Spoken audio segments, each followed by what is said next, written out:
আজকে নারায়ণগঞ্জে এই জনসমুদ্রে প্রমাণ করে নারায়ণগঞ্জের মাটি ইসলামের ঘাঁটি। বাংলাদেশ স্বাধীন হলো 54 বছর চলেছে। বিশেষ করে 53 বছর যারা দেশ পরিচালনা করেছে, এদের মাধ্যমে আমাদের দেশের মানুষ আমরা পেয়েছি তাম দুনিয়ার ভিতরে 5 বার চোরের দিক থেকে ফাঁস হয়েছে। আমরা এদের পরিচালনায় পেয়েছি হাজার হাজার মায়ের কোল সন্তান হারা হয়েছে।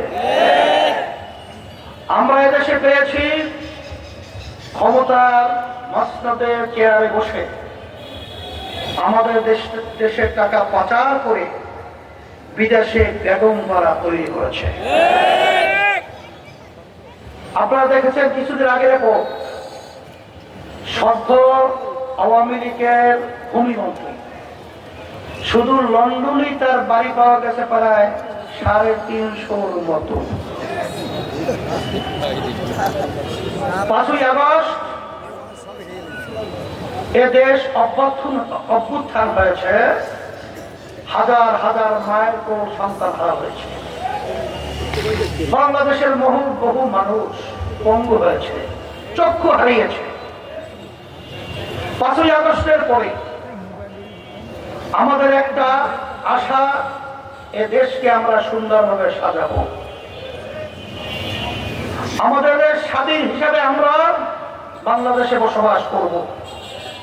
কিন্তু দুঃখ সহকারে বলতে হয় 5ই আগস্টের পরে একদল ক্ষমতা প্রেমিক ক্ষমতা দেওয়ার জন্য আমাদের দেশকে প্রতিটা ক্ষেত্রে অশান্তি আগুন ধাউ করে শুধু জ্বালিয়ে রাখছে।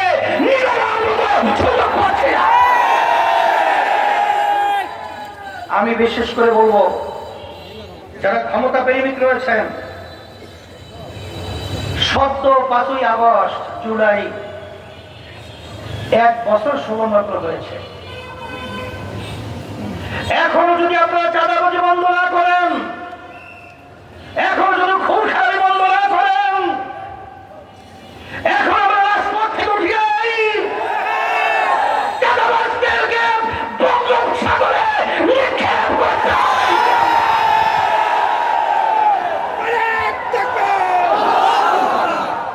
এখনো রাজপথ ছাড়ি নাই, আমাদেরকে চোখ রাঙিয়ে রাখবে। আপনাদের ভূমিকা আমরা দেখেছি বারবার, আর আমরা সোহাগের মতো পাথর মেরে আমাদের বাংলাদেশের সন্তানকে বলবে করতে হবে, স্বাধীন করতে হবে, বাংলার জমিনে স্বাধীনতা ঘোষণা করতে হবে।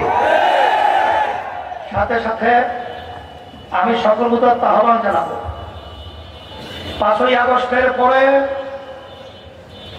বাংলাদেশের মাটি আর আওয়ামী লীগ, বিএনপি, জাতীয় পার্টি তাদের শাসন দেখতে চায় না। বাংলাদেশের মানুষ মাটি এখন চায় ইসলামের নীতি আদর্শের শাসন। তার বাস্তবতা আমি স্টেজে আসার পরে কয়েকজন হিন্দু আমার দাদুরা আমাকে এসে বলতেছিল যে 5ই আগস্টের পরে, বিশেষ করে আমাদের মাসুমুল্লাহ ভাই কথা বলতেছিল যে তারা আমাদের জান মাল এবং আমাদের মন্দির সহ সব তারা পাহারা দিয়ে আমাদেরকে সংরক্ষণের দায়িত্ব পালন করেছে। এর নামই হলো ইসলাম। আপনারা দেখেছেন আমাদের জনসমাবেশ হলো, গণসমাবেশ হলো, মহাসমাবেশ 28শে জুন। সেই মহাসমাবেশে হিন্দুদের নেতারা, খ্রিস্টানদের নেতারা, বৌদ্ধদের নেতারা আমাদের সমাবেশে একাত্মবাদ প্রকাশ করে তারা আমাদেরকে সমর্থন জানিয়েছে শান্তির লক্ষ্যে। আমি নতুন ভাবে আমার ভাইদেরকে আর নতুন কিছু বোঝাতে চাই না, বলতেও চাই না। তবে আপনাদের কাছে আমার অনুরোধ থাকবে, আমরা আর খুনিদের সহযোগী হব না, আমরা চাঁদাবাজদের সহযোগী হব না, আর মায়ের কোন সন্তান হারাকারীদের সহযোগী আমরা হব না। এদেশ আমার, এদেশে আমি জন্মগ্রহণ করেছি। এ দেশকে সুন্দর করার জন্য আপনার আমার দায়িত্ব কর্তব্য আছে না নাই? সেই হিসেবে আসেন, সামনের নির্বাচন আমরা সংস্কার, দৃশ্যমান বিচার, পিয়ার পদ্ধতি নির্বাচন, এর বিকল্প যদি কেউ চিন্তা করেন, আমরা বলবো সে দেশ প্রেমিক হতে পারে না। সেই হিসাবে আপনাদের সকলকে আমি ধন্যবাদ জানাচ্ছি। আজকে আপনারা যেভাবে বড় সমুদ্রের মতো আপনারা উপস্থিত হয়েছেন, আমি দেখে খুশি হয়েছি।